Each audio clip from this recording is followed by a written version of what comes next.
নমস্কার, আমি বিশ্ব মজুমদার। সোজা সাপটায় আপনাদের প্রত্যেককে স্বাগত। পঞ্চায়েত থেকে লোকসভা গত কয়েক বছরে বাংলায় যতগুলো ভোট হয়েছে, বীরভূম মানেই তৃণমূল কংগ্রেস নিরঙ্কুশ। 2019-এ বাংলায় বিজেপির চমকপ্রদ উত্থানেও বীরভূম তৃণমূলেরই। 21-এর বিধানসভা নির্বাচনে একমাত্র দুবরাজপুর বাদ দিলে সব আসনেই ঘাসফুল ফুটেছে। এবার অনুব্রত মণ্ডল নেই। তৃণমূল কি পারবে সিচুয়েশন ম্যানেজ করতে, নাকি এবারে পদ্ম ফুটবে বীরভূমের কোনো আসনে? আজকে সোজাসাপটা এ নিয়ে আলোচনা। আমার সঙ্গে যারা আছেন, একদম বাঁদিকে আছেন দেবতনু ভট্টাচার্য, বিজেপি প্রার্থী বীরভূম লোকসভা কেন্দ্রে। সিপিআইএমের পক্ষে বলার জন্য আছেন মতিউর রহমান। মতিউর, আপনাকে স্বাগত। আমার ঠিক পাশেই রয়েছেন তৃণমূলের পক্ষে ত্রিদীপ ভট্টাচার্য। ত্রিদীপ, আপনাকেও স্বাগত। আমার একদম ডান দিকে রয়েছেন রমারঞ্জন চট্টোপাধ্যায়, তৃণমূলের পক্ষে বলার জন্য। পাশে রয়েছেন কংগ্রেসের পুরনো নেতা অসীম মুখোপাধ্যায়, এবং রয়েছেন আমার বন্ধু এবং আমার একদা সহকর্মী, এখন বিজেপির নেতা জগন্নাথ চট্টোপাধ্যায়। এবং আমার সঙ্গে রয়েছে আমার সহকর্মী তমশ্রী। তমশ্রীর সঙ্গে রয়েছেন আপনারা। আপনাদের প্রত্যেকের প্রশ্ন নেব, আমরা আলোচনা করব এবং প্রশ্নও নেব। আমার প্রথম বক্তা, আজকে এই অনুষ্ঠানের প্রথম বক্তা আমি শুরু করছি দেবতনু ভট্টাচার্যকে দিয়ে। দেখুন, আজকের বিষয় হচ্ছে যে বীরভূম তৃণমূলের একটা গড়। এই নির্বাচনে ভারতীয় জনতা পার্টি এই মিথ ভেঙে পাশা পাল্টে দিতে পারবে কি পারবে না, এই যে প্রশ্নটা, এর গোড়াতেই আরেকটা প্রশ্ন লুকিয়ে আছে যে সাধারণ মানুষ বিগত পঞ্চায়েত নির্বাচন থেকে শুরু করে 2021 এবং তার পরবর্তীতে গণতান্ত্রিক অধিকার তাদের যেটা আছে সেটা সঠিকভাবে প্রয়োগ করতে পেরেছে কি না। যদি সঠিকভাবে তারা গণতান্ত্রিক অধিকার প্রয়োগ করে নিজের ভোট নিজেরা দিতে পারত, তাহলে এই বীরভূম এটা তৃণমূলের গড় না তৃণমূলের বদ্ধভূমি সেটা প্রমাণ হয়ে যেত। কিন্তু আমরা দেখেছি বিভিন্ন জায়গায় সন্ত্রাস, ভোটের আগে সন্ত্রাস, ভোটের দিনে সন্ত্রাস, এবং কাউন্টিংয়ের সময়ও খেলা হবে, সেই খেলা আমরা দেখেছি। এই পরিস্থিতির পরিপ্রেক্ষিতে যে নির্বাচনের রেজাল্ট বেরিয়ে এসছে, ফল বেরিয়ে এসছে, তার উপর ভিত্তি করে বলা হচ্ছে বীরভূম হচ্ছে তৃণমূলের গড়। কিন্তু সাধারণ মানুষ যদি গণতান্ত্রিক অধিকার প্রয়োগ করতে পারত, তাহলে কিন্তু অন্য কথা আমাদের সামনে উঠে আসতো। এখান থেকে সাংসদ হয়েছেন আমাদের অভিনেত্রী শতাব্দী রায়। একবার নয়, তিনবার সাংসদ হয়েছেন। সাংসদ হওয়ার পরিণামে কী ধরনের উন্নয়ন হয়েছে, বীরভূম কতটা এগিয়েছে, সাধারণ মানুষ কতটা সুযোগ সুবিধা পেয়েছেন, এবং সাংসদ হিসেবে উনি ওনার ভূমিকা যথাযথভাবে পালন করতে পেরেছেন কিনা, এই প্রশ্ন, তার উত্তর সাধারণ মানুষ নিজের বিবেককে প্রশ্ন করলেই তারা উত্তর পেয়ে যাবেন।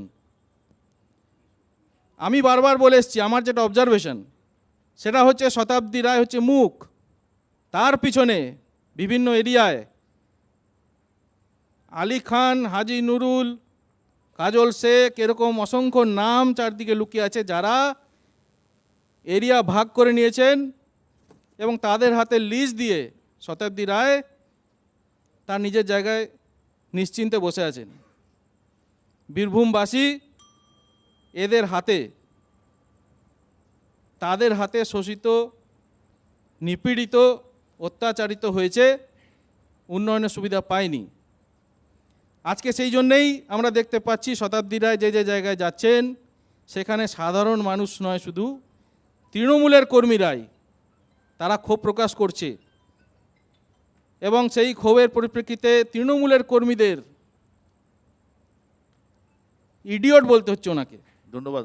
দেবতনু বললেন যে বীরভূমে পঞ্চায়েত এবং পুরসভা নির্বাচনে ভোট হয়নি এবং শতাব্দী রায় কিছুই প্রায় করেননি। তার ফলে তার অভিযোগ যে তৃণমূলের লোকজনই নাকি তাকে বিক্ষোভ দেখাচ্ছেন। পরের বক্তা মতিউর রহমান।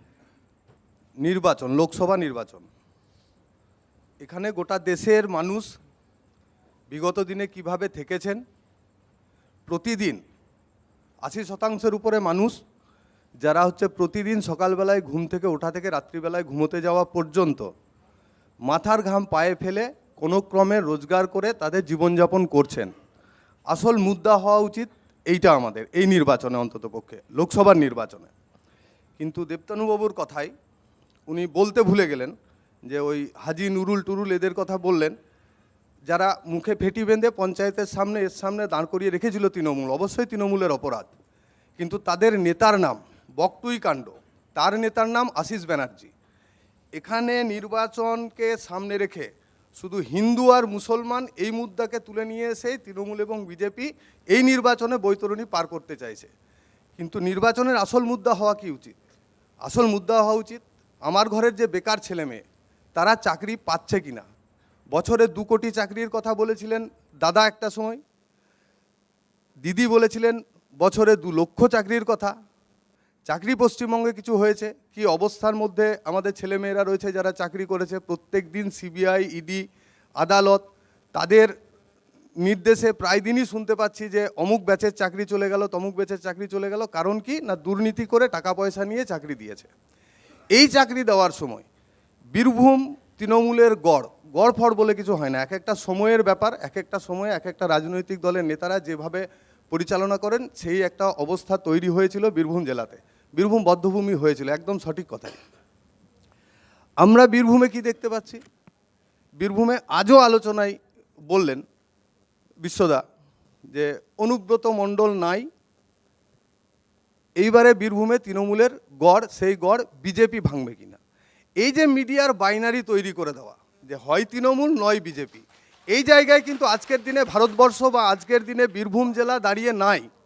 এইদিকে যেমন কয়লা, গরু ইত্যাদির টাকা পয়সা তোলা, আবার গোটা পৃথিবীর মধ্যে নির্মলা সীতারামনের স্বামী, অর্থমন্ত্রীর স্বামী, তিনি বলছেন যে ইলেকট্রাল বন্ডে যে টাকা নিয়েছে বিজেপি প্রায় 6,500 কোটি টাকা এখনো পর্যন্ত রেজিস্টার্ড। এটা হচ্ছে পৃথিবীর মধ্যে কোনো সিস্টেম দ্বারা হওয়া সবথেকে বড় দুর্নীতি।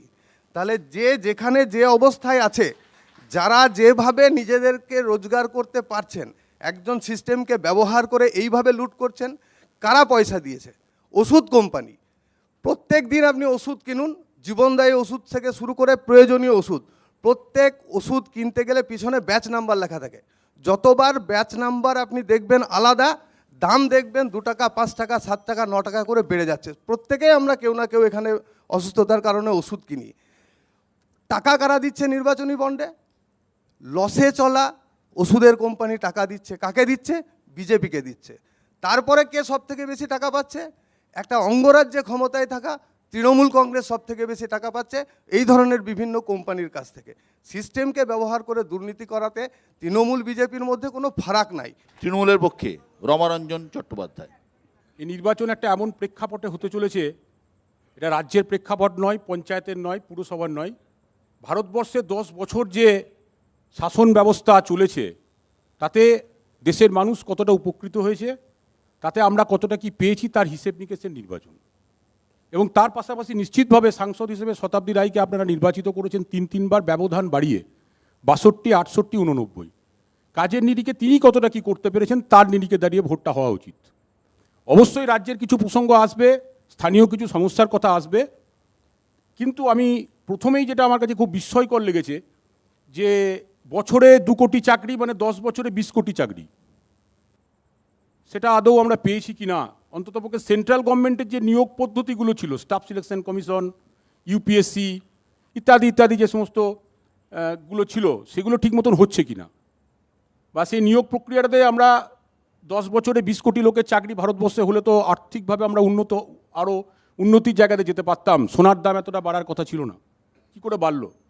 এর পাশাপাশি আরও একটা প্রশ্ন এসে যায় যে 15 লক্ষ টাকা করে সবার অ্যাকাউন্টে দেওয়ার যে প্রতিশ্রুতি 2014 সালে দিয়েই একটা নতুন সরকার তৈরি হয়েছিল, সেইটা ঠিক কতটা পূরণ হয়েছে, কতজন সেটা পেয়েছে? লক্ষ্মীর ভাণ্ডারে 1000 টাকা অনেকে পাচ্ছে, বার্ধক্য ভাতা বিধবা ভাতা পাচ্ছে, কিন্তু তার পাশাপাশি এটা কি পেয়েছে?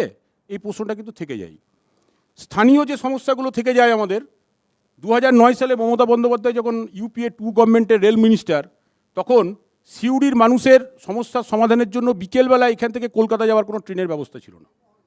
সেই ট্রেনটা মমতা বন্দ্যোপাধ্যায় উপহার দিয়েছিলেন বীরভূমবাসীকে সাংসদ শতাব্দী রায়কে নির্বাচিত করার পর। সেই ট্রেনটা করোনা 2019 অবধি চলেছে, তারপর করোনার দোহাই দিয়ে সেই ট্রেনটা উঠে গেল। সেই ট্রেন নাম্বার একই আছে, কিন্তু এমনই দুর্ভাগ্যের বিষয়, সেটা বর্তমান বিজেপির রাজ্য সভাপতি সুকান্ত মজুমদারের কেন্দ্র থেকে চলছে। ট্রেন নাম্বারটা আপনারা দেখে নেবেন গুগলে সার্চ করে, সেই ট্রেনটাই চলছে, কিন্তু সিউড়িবাসী বঞ্চিত হয়েছে। এটা হচ্ছে বঞ্চনার দিক, পাওয়া না পাওয়ার দিক, সে তো বললাম আপনাদিকে। এর পাশাপাশি যে বিষয়গুলো থেকে যায়, যে সাংসদ হিসেবে শতাব্দী রায় কতটা সফল। উনি এসেছিলেন অভিনেত্রী হিসেবে, নিজেকে পরিণত করেছেন নেত্রী বলেই তিনি 3 বার নির্বাচিত হয়েছেন। এই প্রশ্ন যেমন থাকে, তার পাশাপাশি কি করেছে এটা জানার অধিকারও আপনাদের থাকে। মাইনরিটি সেক্টরাল ডেভেলপমেন্ট প্রজেক্টের অধীনে উনি একটা আস্ত পলিটেকনিক কলেজ হাসন কেন্দ্রে তৈরি করে ফেলেছেন। ওনার উদ্যোগে জাতীয় সড়ক সম্প্রসারণের কাজ শুরু হয়েছে। ওনার উদ্যোগে রামপুরহাটে একটা মেডিকেল কলেজ তৈরি হয়েছে। ওনার উদ্যোগে এছাড়া জাতীয় সড়কের উপরে দুবরাজপুর অন্ডাল থেকে যখন আমরা এই ভীমগড় থেকে যখন আমরা সিউড়ি আসছি, শাল নদী এবং হিংলো নদীর ওপর 2টো বড় বড় ব্রিজ ছিল, যে ব্রিজগুলো রিপেয়ারিংয়ের জন্য 11 কোটি টাকা দিয়ে সেই ভাষা ব্রিজটা পার্মানেন্ট ব্রিজে পরিণত হয়েছে। এখানে পাথর শিল্পের উন্নয়নের জন্য এশিয়ার বৃহত্তম একটা কয়লা খনি শিল্পাঞ্চলের উদ্যোগ মমতা বন্দ্যোপাধ্যায়ের নেতৃত্বে শুরু হয়েছে। ধন্যবাদ যে কাজ মহাজন। আগামী দিনে ত্বরান্বিত হবে, যে কাজে এই মানুষের উন্নয়নটা আমরা চোখে দেখতে পাচ্ছি। ধন্যবাদ। ঠিক